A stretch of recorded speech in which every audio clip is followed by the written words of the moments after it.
بسم اللہ الرحمن الرحیم۔ السلام علیکم ورحمۃ اللہ وبرکاتہ۔ اللہ تعالیٰ اور اس کے پیارے رسول حضرت محمد رسول اللہ صلی اللہ علیہ وآلہ وسلم سیدنا امام حسین علیہ السلام سے محبت کرتے ہیں اور اہل بیت رسول اللہ صلی اللہ علیہ وآلہ وسلم کے جبدار کو محبوب رکھتے ہیں، جبکہ دشمنان آل رسول صلی اللہ علیہ وآلہ وسلم مقہور ہیں۔ ویسے کہاوت مشہور ہے، جیسا کرو گے ویسا بھرو گے۔ یہ کہاوت حقیقت کا روپ تب دہار لیتی ہے جب زمانہ خلافت میں کوفہ پر مختار کو تسلط حاصل ہوا۔ اس نے کہا، میں قاتلین امام حسین سے ایک کو بھی دنیا میں چلتے پھرتے نہیں رہنے دوں گا۔ اگر میں ایسا نہ کروں تو مجھ پر اللہ اور رسول صلی اللہ علیہ وآلہ وسلم کی لعنت ہو۔ پھر اس نے لوگوں سے کہا کہ مجھے ہر اس شخص کا نام و پتہ بتاؤ جو حضرت امام حسین علیہ السلام کے مقابلے میں کربلا گیا تھا۔ لوگوں نے بتانا شروع کیا اور مختار نے ایک ایک کو قتل کرنا اور سولی پر لٹکانا شروع کر دیا۔ ابن سعد کا قتل: مختار نے ایک دن کہا کہ میں کل ایک ایسے شخص کو قتل کروں گا، میرے اس عمل سے تمام مومنین اور ملائکہ مقربین بھی خوش ہوں گے۔ حسین بن اسود نخعی اس وقت مختار کے پاس بیٹھا ہوا تھا۔ وہ سمجھ گیا کہ عمرو بن سعد کل مارا جائے گا۔ مکان پر آ کر اس نے اپنے بیٹے کو رات میں ابن سعد کے پاس بھیج کر اطلاع کر دی کہ تم اپنی حفاظت کا انتظام کرو، مختار کل تمہیں قتل کرنا چاہتا ہے۔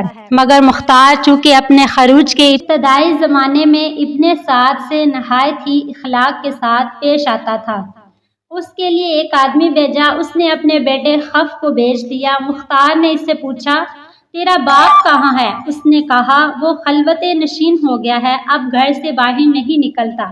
مختار نے کہا، اب وہ رے کی حکومت کہاں جس کے لیے اس نے فرزند رسول صلی اللہ علیہ وآلہ وسلم کا خون بہایا تھا، اب کیوں اس سے دستبردار ہو کر گھر بیٹھا ہے؟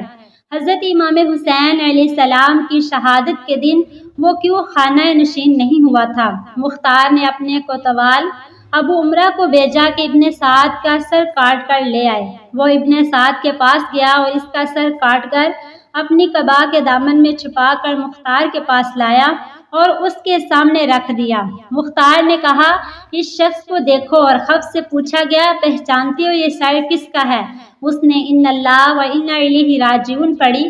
پھر کہا، یہ میرے باپ کا سر ہے اور اب ان کے بعد زندگی میں کوئی مزہ نہیں۔ مختار نے کہا، تم ٹھیک کہتے ہو اور تم زندہ بھی نہیں رہو گے۔ پھر اسے بھی قتل کر دیا اور کہا، باپ کا سر امام حسین علیہ السلام کا بدلہ ہے اور بیٹے کا سر امام علی اکبر رضی اللہ تعالی عنہ کے بدلے کا ہے، اگرچہ وہ دونوں ان کے برابر نہیں ہو سکتے۔ خدا کی قسم، اگر میں قریش کے 3 دستے بھی قتل کر ڈالوں تب بھی وہ سب امام حسین علیہ السلام کی انگلیوں کے برابر بھی نہیں ہو سکتے۔ پھر مختار نے دونوں کے سر حضرت محمد بن حنفیہ رضی اللہ تعالی عنہ کے پاس بھیج دیے۔ خلی بن یزید کو قتل کے بعد جلا دیا گیا۔ خلی وہ بدبخت انسان تھا جس نے امام علی مقام صلی اللہ علیہ وآلہ وسلم، وہ بدبخت انسان ہے جس نے امام علی مقام امام حسین علیہ السلام کے سر انور کو جسم اقدس سے جدا کیا تھا۔ مختار نے اپنے کوتوال ابو عمرہ کو چند سپاہیوں کے ساتھ اور اس کی گرفتاری کے لیے بھیجا۔ ان لوگوں نے آ کر خلی کے گھر کو گھیر لیا۔ جب اس بدبخت کو معلوم ہوا تو وہ ایک کوٹھڑی میں چھپ گیا اور بیوی سے کہہ دیا، تم لا علمی کا اظہار ضرور کر دینا۔ کوتوال نے اس کے گھر کی تلاشی کا حکم دیا۔ اس کی بیوی باہر نکل آئی۔ اس سے پوچھا گیا کہ تمہارا شوہر کہاں ہے؟ چونکہ جس وقت سے خلی حضرت امام حسین علیہ السلام کا سر لایا تھا وہ اس کی دشمن ہو گئی تھی، اس لیے اس نے زبان سے تو کہا مجھے معلوم نہیں وہ کہاں ہے، مگر ہاتھ کے اشارے سے اس کے چھپنے کی جگہ بتا دی۔ سپاہی اس مقام پر پہنچے تو دیکھا اور اس کو دیکھ کر گرفتار کر کے لے آئے۔ مختار کوفہ کی سیر کے لیے نکلا تھا، راستے میں مل گیا۔ اس کے حکم سے خلی کے گھر والوں کو بلا کر ان کے سامنے شاہراہ عام پر اس کو قتل کیا گیا، پھر اسے جلایا گیا اور جب تک اس کی لاش جل کر راکھ نہیں ہوگی مختار کھڑا رہا۔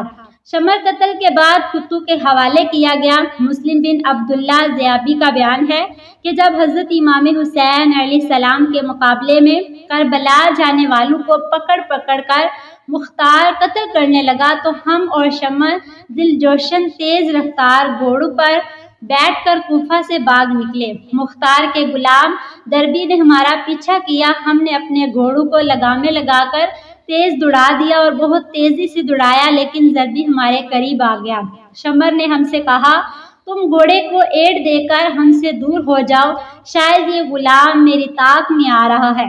ہم اپنے گھوڑوں کو خوب تیزی سے بھگا کر شمر سے الگ ہو گئے۔ غلام نے پہنچتے ہی اس پر حملہ کر دیا۔ پہلے تو شمر اس کے وار سے بچنے کے لیے گھوڑے کو کاتوا دیتا رہا، اور جب ضربی اپنے ساتھیوں سے دور ہو گیا تو شمر نے ایک ہی وار میں اس کی کمر توڑ دی۔ جب مختار کے سامنے ضربی لایا گیا تو اس کو واقعہ معلوم ہوا تو اس نے کہا، اگر یہ مجھ سے مشورہ کرتا تو میں اس کو ضرور بتاتا، اور یہ مجبوری کے تخت پر کیا گیا کہ میرا یہ خط معصب بن زبیر کے پاس پہنچاؤ۔ اس خط پر یہ پتہ لکھا تھا کہ شمر ذوالجوشن کی طرف سے امیر معصب بن زبیر کے نام کسان اس کے خط کو لے کر روانہ ہوا۔ راستے میں ایک بڑا گاؤں آباد تھا جہاں کوتوال ابو عمرہ چند سپاہیوں کے ہمراہ جنگی چوکی قائم کرنے کے لیے آیا تھا۔ یہ کسان اس گاؤں کے ایک کسان سے مل کر شمر نے جو اس کے ساتھ زیادتی کی تھی اس کو بیان کر رہا تھا کہ ایک سپاہی ان کے پاس سے گزرا۔ اس نے شمر کے خط اور اس کے پتہ کو دیکھا، پوچھا کہ شمر کہاں ہے؟ اس نے بتایا۔ معلوم ہوا کہ 15 کلومیٹر کے فاصلہ پر ہے۔ ابو عمرہ فوراً اپنے سپاہیوں کو لیے ہوئے شمر کی طرف چل پڑا اور لوگوں سے اس جگہ کا معلوم کروایا، لوگ اس جگہ سے روانہ ہو جائیں اس لیے کہ ہمیں یہاں ڈر معلوم ہوتا ہے۔ اس نے کہا کہ میں 3 دن سے پہلے یہاں سے نہیں جاؤں گا، اور تمہیں خوفاً غالباً مختار کذاب کی وجہ سے ہے، تم اس سے مرعوب ہو گئے ہو جو ہم یہاں ٹھہرے تھے۔ وہاں رچھ بہت زیادہ تھے، ابھی زیادہ رات نہیں گزری تھی اور مجھے برابر نیند نہیں آئی تھی کہ گھوڑوں کی ٹاپوں کی آوازیں آئی۔ میں نے اپنے دل میں کہا رچھ ہوں گے، مگر جب آواز تیز ہو گئی تو میں اٹھ کر بیٹھ گیا، اپنی آنکھوں کو ملنے لگا اور کہا یہ رچھوں کی آوازیں ہرگز نہیں ہو سکتی۔ اتنے میں انہوں نے پہنچ کر تکبیر کہی اور ہماری جھونپڑیوں کو گھیرے میں لے لیا۔ اسی وقت وہ شمر پر ٹوٹ پڑے جو پرانی چادر اوڑھے ہوئے تھا اور اس کے برس کی سفیدی چادر کے اوپر سے نظر آ رہی تھی۔ وہ کپڑے اور زرہ وغیرہ بھی نہیں پہن سکا، اسی چادر کو اوڑھے ہوئے نیزے سے ان کا مقابلہ کرنے لگا۔ ابھی ہم تھوڑی ہی دور گئے تھے کہ تکبیر کی آواز کے بعد ہم نے سنا کہ اللہ نے خبیث کا خاتمہ کر دیا۔ پھر ان لوگوں نے اس کے سر کو کاٹ کر لاش کو کتوں کے لیے پھینک دیا، ہاتھ پاؤں کاٹ کر تڑپنے کے لیے چھوڑ دیا گیا۔ عبداللہ بن دیاس جس نے محمد بن عمار بن یاسر کو قتل کیا تھا، اس نے امام علی مقام کے قاتلین میں سے مختار کو چند آدمیوں کے نام بتائے، جن میں سے ایک عبداللہ بن اسدی جہنمی بھی تھا، مالک بن نصیر ہدی اور حمل بن مالک محاربی بھی تھے۔ یہ سب اس زمانہ میں قادسیہ میں رہتے تھے۔ مختار نے اپنے سرداروں میں سے ایک سردار مالک بن عمرہ نہدی کو ان کی گرفتاری کے لیے چند سپاہیوں کے ساتھ بھیجا۔ اس نے جا کر ان سب کو گرفتار کر لیا اور عشاء کے وقت لے کر مختار کے پاس پہنچا۔ مختار نے ان لوگوں سے کہا، اے اللہ و رسول اور آل رسول کے دشمنوں، حسین بن علی کہاں ہیں؟ مجھے حسین کی زیارت کراؤ۔ ظالموں، تم نے اس مقدس ذات کو قتل کیا جن پر نماز میں تمہیں درود بھیجنے کا حکم دیا گیا ہے۔ انہوں نے کہا، اللہ آپ پر رحم کرے، ہمیں ان کے مقابلے میں زبردستی بھیجا گیا تھا، ہم جانے کے لیے راضی نہیں تھے۔ آپ ہم پر ایک احسان کریں کہ ہمیں چھوڑ دیں، اور تمہیں اور ان کے بچوں کو پیاسا رکھا، پانی نہیں پینے دیا، اور آج ہم سے احسان طلب کرتے ہو۔ پھر بدی نے کہا، تم نے حضرت امام حسین علیہ السلام کی ٹوپی اتاری تھی؟ عبداللہ بن کامل نے کہا، جی ہاں، یہی وہ شخص ہے جس نے ان کی ٹوپی اتاری تھی۔ مختار نے حکم دیا، دونوں ہاتھ پاؤں کاٹ کر اس کو چھوڑ دیا جائے تاکہ اسی طرح تڑپ تڑپ کر یہ مر جائے۔ چنانچہ اس کے حکم پر عمل کیا گیا۔ بدی کے ہاتھوں اور پیروں سے خون کا دہار بہتا رہا یہاں تک کہ وہ مر گیا۔ اس کے بعد جہنمی اور بحربی کو قتل کر دیا گیا۔ حکیم برہنہ کر کے تیروں کا نشانہ بنایا گیا کیونکہ حکیم بن طفیل طائی وہ بد نصیب انسان ہے کہ جس نے کربلا میں حضرت عباس علمدار کے لباس و اسلحہ پر قبضہ کیا تھا اور امام حسین علیہ السلام کو تیر مارا تھا۔ مختار نے عبداللہ بن کامل کو اس کی گرفتاری کے لیے چند سپاہیوں کے ساتھ بھیجا۔ وہ پکڑ کر اسے مختار کی طرف چلا۔ حکیم کے گھر والے عدی بن حاتم کے پاس فریادی ہوئے کہ آپ مختار سے سفارش کر کے اس کو چھڑوا دیں۔ مختار عدی کی بہت قدر کرتا تھا۔ وہ سفارش کے لیے مختار کے پاس پہنچ کے وہ عدی کے ساتھ عزت سے پیش آیا اور انہیں اپنے پاس بٹھایا۔ عدی نے اپنے آنے کی غرض بیان کی۔ مختار نے کہا، اے ابو ظریف، کیا آپ قاتلین حسین کے لیے بھی سفارش کرتے ہیں؟ انہوں نے کہا، حکیم پر جھوٹا الزام لگایا گیا تھا۔ مختار نے کہا، اچھا تو ہم اسے چھوڑ دیں گے۔ سپاہیوں کو راستے میں معلوم ہوا کہ عدی مختار کے پاس حکیم کی سفارش کے لیے گئے ہیں۔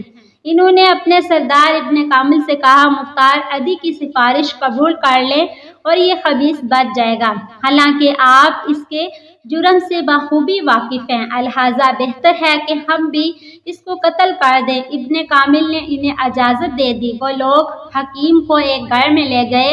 اس کی مشکیں بندھی ہوئی تھی اور ایک جگہ گڑھا کیا اور کہا، تو نے حضرت عباس بن علی کے کپڑے اتارے تھے، ہم تیری زندگی میں ہی تیرے سامنے تجھے برہنہ کرتے ہیں، ہم تیری زندگی ہی میں تیرے سارے لباس اتارتے ہیں۔ چنانچہ ان لوگوں نے اسے بالکل ننگا کر دیا۔ پھر کہا، تو نے حسین کو تیر مارا تھا، ہم بھی تجھے تیروں کا نشانہ بناتے ہیں۔ یہ کہہ کر انہوں نے تیروں سے مار مار کر اس کو ہلاک کر دیا۔